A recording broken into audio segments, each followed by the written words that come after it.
میں مطالبہ کروں گا کہ جو اس وقت ہمارے ایم این ایز کے خلاف، ہمارے پارلیمنٹیرین کے خلاف جو ظلم اور ستم ہو رہا ہے، جو ان کے خلاف کریک ڈاؤنز ہو رہے ہیں، جو ان کے خلاف جو ہے نا مختلف طریقے سے لالچ دیا جا رہا ہے، جو ان کی گھروں کی چادر اور چادیوالی کے تقدس پامال ہو رہے ہیں، جو بچوں اور خواتین کی بے حرمتی ہو رہی ہے، جو زین قریشی کی جو مسز اس کی ان کے گھر والوں اور خاص کر جو شامود قریشی صاحب جو کہ ایک بہت بڑا گدنشین بھی ہے، اس کی گھر کی اس طرح توہین انتہائی ظالمانہ اقدام ہے۔ میں تو سمجھتا ہوں کہ آج پوری پارلیمنٹ اس کے اوپر قرارداد پاس کرے کہ ہم کسی طور پر اس چیز کو نہیں کرتے۔ یہ تو سیاست سے بالاتر ہے اگر آپ اس طرح الاؤ کرتے ہیں اور کسی کو اختیار دیتے ہیں۔ یہ جناب اسپیکر، آپ اگر اس سیٹ پہ بیٹھے ہیں تو آپ کو آئین نے اختیار دیا ہے ایک طریقے کے۔ اگر میں یہاں ایم این اے ہوں تو آئین کی ایک شک کی وجہ سے میں یہاں ایم این اے ہوں اور میں یہاں بات کر رہا ہوں۔ اگر کوئی جنرل ہے، اگر کوئی پرائم منسٹر ہے، اگر کوئی وزیر ہے، اگر کوئی جو بھی جس بھی پوزیشن پہ ہے، یہ آئین کی وجہ سے آئین نے سب کو پاور دیا ہے۔ اگر کسی کے ہاتھ میں بندوق ہے تو بندوق کا مطلب یہ نہیں ہے کہ وہ اپنی مرضی سے استعمال کرے گا، وہ قانون کے مطابق استعمال کرے گا۔ اگر ان کی خیال یہ ہے، ویسے بھی ہمارے صوبوں میں جو ہو رہا ہے، یعنی کبھی آپ نے سنا ہے کہ ایک چیف منسٹر کی تذلیل ہو اور اس کو جو ہے نا آپ اس کے جو کے پی ہاؤس جو کہ ایک صوبے کے ٹیریٹری ہے، اس کے اوپر آپ اٹیک کریں، اس کی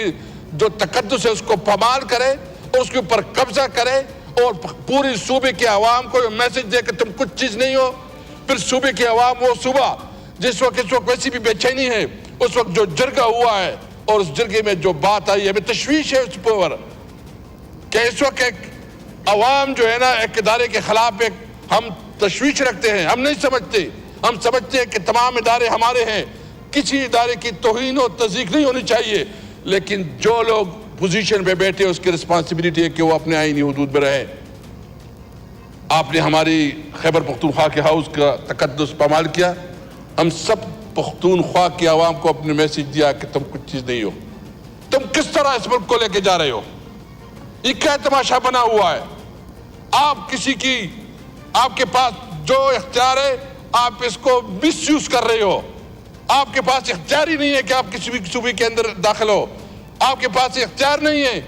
کہ آپ کسی کو جو اس قسم کے میسج دے، لوگوں کے گھروں پہ چھاپے مارو، لوگوں کو قانون سازی کے لیے زبردستی زور سے آپ اپنے من پسند قانون سازی کے لیے ایگری کرو۔ جناب اسپیکر، آئی جی گالیاں دے رہا تھا اور یہ سوچ لے کہ وہاں آئی جی صاحب جو ہے نا گالیاں دے رہے ہیں، پنجاب کے آئی جی صاحب کیا کر رہے ہیں؟ سارے چیزیں قانون کی خلاف ورزی ہو رہی ہے۔ میں صرف اس وقت یہاں بہت محتاط بات کروں گا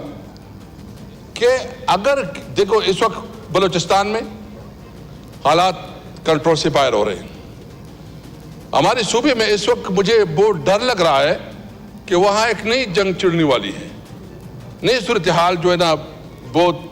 تیزی سے ڈیولپ ہو رہا ہے، اللہ نہ کرے، اور وہاں بھی بہت احساسی محرومی بڑھ رہی ہے۔ آپ کو کوئی ایسے اقدامات کرنے چاہیے کہ آپ اس محرومی کو تدارک کریں،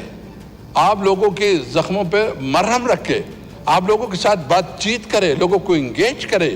اور سب سے بڑی پولیٹیکل پارٹی، سب سے مقبول پولیٹیکل پارٹی، سب سے مقبول لیڈر، اس کو آپ ہر طرح سے دباؤ میں لا کے، اس کو آپ کیسز اس کے اوپر بنا کے، اس کے خلاف پروپیگنڈا کر کے، اس کے خلاف آپ جو کچھ کر رہے ہیں یہ نہیں ہو سکے گا۔ اس لیے کل ہم نے پورے ملک میں احتجاج کی کال دی ہے، اور وہ احتجاج ہے جو کہ ایک فاشسٹ رویہ ہے حکومت کا۔ ہم اس کے خلاف پورے ملک میں احتجاج کر رہے ہیں، پرامن احتجاج کر رہے ہیں، آئین اور قانون کی بالادستی کی لیے کر رہے ہیں، اور ہم یہ مطالبہ کرتے ہیں کہ آئین میں امینڈمنٹ کے لیے زور اور زبردستی کو بند کیا جائے، اداروں کی مداخلت کو بند کیا جائے، اور آپ اگر قانون سازی کرنا چاہتے ہیں تو اس کے لیے کھلا ماحول ہو کہ ایم این ایز جتنی بھی سینیٹرز ہیں وہ اپنے مرضی کے مطابق جو ہے نا فیصلہ کر سکے۔ ہمارا مین مطالبہ یہ ہے کہ ہمارے جو 7 لوگ اس وقت انہوں نے کڈنیپ کی ہیں، ابڈکٹ کی ہیں، ان کو رہا کیا جائے اور ان کو اپنی مرضی کی اوپر چھوڑا جائے۔ Thank you so much.